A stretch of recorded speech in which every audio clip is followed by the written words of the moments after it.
Olá, meus amigos do canal do Jesus Redivivo no YouTube, iniciando mais uma dose de luz com Emmanuel. A nossa sessão diária vai ao ar segunda a sexta-feira, 6h45, trazendo sempre algumas reflexões do nosso querido benfeitor Emmanuel, de Evangelho à luz do Espiritismo, na psicografia abençoada nas mãos limpas de Francisco Cândido Xavier, o nosso querido Chico. Evangelho, a luz do Espiritismo, esse é o nosso propósito, gente, sempre com Jesus, nosso Senhor, Kardec e Chico Xavier. Mandando um abraço para todos os nossos amigos que têm acompanhado o nosso material. Essa semana nós estamos dando uma folga lá para o livro Vida e Sexo e estamos lendo uma mensagem, né, Espíritas e Política, levando em conta até as eleições no próximo domingo, 6 de outubro, né, sempre conversando sobre os temas atuais e trazendo o Espiritismo para a nossa vida diária. Espiritualidade para a vida, não é, gente? Amanhã, a partir das 20h30, nós temos o nosso querido José Carlos, com o estudo do livro de André Luiz, Obreiros da Vida Eterna. Na sexta-feira, também à meia-noite, momentos de oração com os amigos da fé, com Jesus e os amigos da fé, com o nosso Zecão, à meia-noite também ao vivo. E às 18 horas nós temos inserções também no nosso canal, tanto com o seu César Carneiro, quanto nessa semana nós estamos aí com alguns pilotos daquilo que nós chamamos de História Rediviva, com a caravana do Jesus Redivivo a Uberaba no ano de 1987, tá bom? Vamos lá ver o que Emmanuel continua falando sobre os espíritas na política, né? Todavia, é importante nós lembrarmos, né, gente, que Emmanuel fala sobre as coletividades espíritas que querem participar do processo e que ele acha lícito, mas que é importante ficar muito atento, que nós temos que estar bem assim, com a cabeça bem firme na questão de que o nosso esclarecimento espiritual nos traz certas responsabilidades. Todavia, é preciso considerar que se é lícito aos espíritas içarem bandeiras em meio deste campo inimigo de sua sinceridade, de sua ânsia fraterna e de sua boa-fé, não será ocioso chamar-lhes a atenção para os perigos da caminhada em perspectiva, a fim de afastarem dos desfiladeiros íngremes e escabrosos, onde perderão fatalmente a flâmula sagrada do seu idealismo.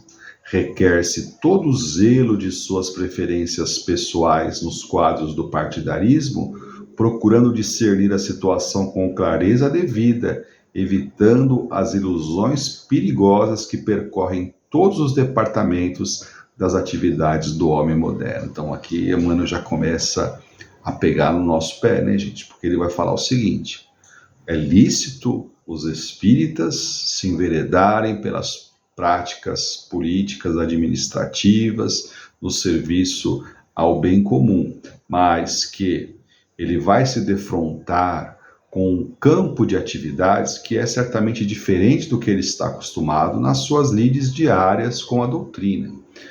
Conversando com o Beto esses dias, né, nosso amigo querido, ele estava nos fazendo uma referência semelhante a respeito disso, gente, que nós podemos compartilhar. Ou seja, nós temos as nossas situações na casa espírita, às vezes de interpretações diferentes das coisas, às vezes sai uma ou outra questão que nós precisamos resolver, mas assim, todos ali estão mais ou menos empenhados de um mesmo espírito de serviço, dentro de uma sinceridade na fé, um desejo de que a casa espírita realize as suas atividades, enfim, se existe uma chamada de atenção, uma conversa, mas tudo sempre no mesmo objetivo. E principalmente as pessoas estão ali de cara limpa, sinceras, não é? No seu idealismo de servir. Agora, o Beto me falava, Marcelo, quando a gente vive essas situações nas empresas, em certos campos que são estranhos ao nosso esforço idealístico, onde em muitas ocasiões as pessoas estão realmente querendo uma passar por cima da outra.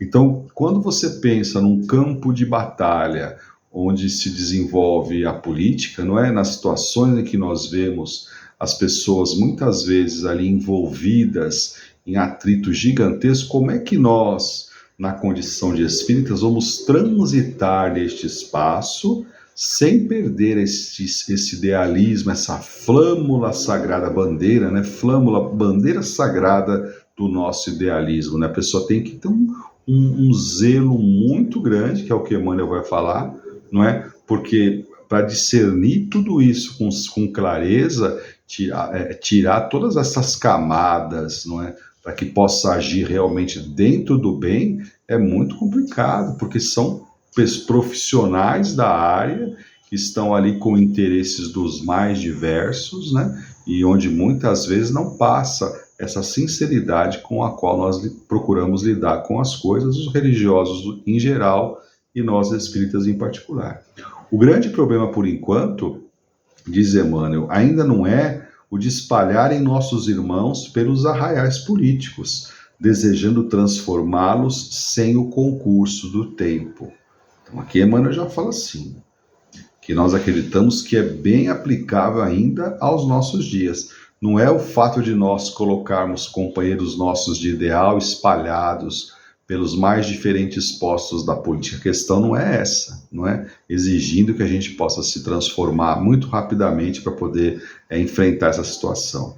Mas o problema, diz Emmanuel, resume-se na questão simples e básica da necessidade de levar cada um deles, através de exemplos e ensinos aos nossos semelhantes, os conhecimentos evangélicos para que os homens transformem a si mesmo para o bem. Então, gente, quem de nós, né, está realmente numa condição de equilíbrio e de vínculo com o Evangelho de Jesus, a ponto de os nossos exemplos, ensinos, palavras expressarem em totalidade o conhecimento evangélico que a gente já possui.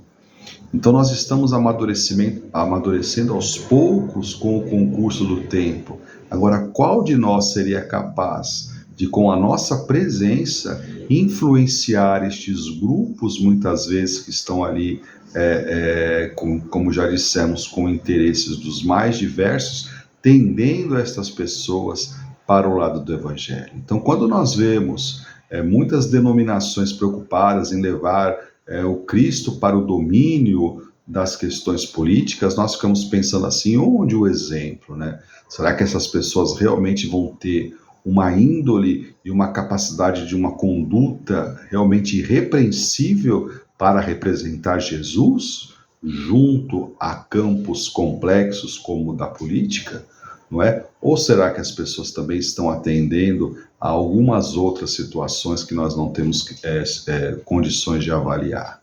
Então isso se aplica também a nós espíritas. Emmanuel vai tocar no ponto preciso da lição que a gente deixa aí para as reflexões dos nossos amigos, que é aquela questão, se a gente já se sente realmente realizado em nosso ideal de evangelho no próprio coração, a gente se sente com força para influenciar campos tão diversos fora do nosso grupo, da nossa agremiação espírita, ou das reuniões federativas aí e tal. Se nós temos essa força, ótimo, o pessoal vai lá e vai tentar moralizar o meio com a sua conduta, né? Sabendo de antemão que é uma tarefa bastante complicada. Então, ali, Emmanuel vai nos falando assim, que a questão básica, simples, é a transformação dos homens, a si mesmo para o bem, não é? E os homens só se transformam mediante exemplos muito claros de conduta, não é? Quando nós agimos conforme nós falamos, e realmente isso ainda é bastante complicado, tá bom? Um grande abraço para vocês. Amanhã nós continuamos essa mensagem de Emmanuel, os Espíritas e a Política de 1937. Um grande abraço para vocês.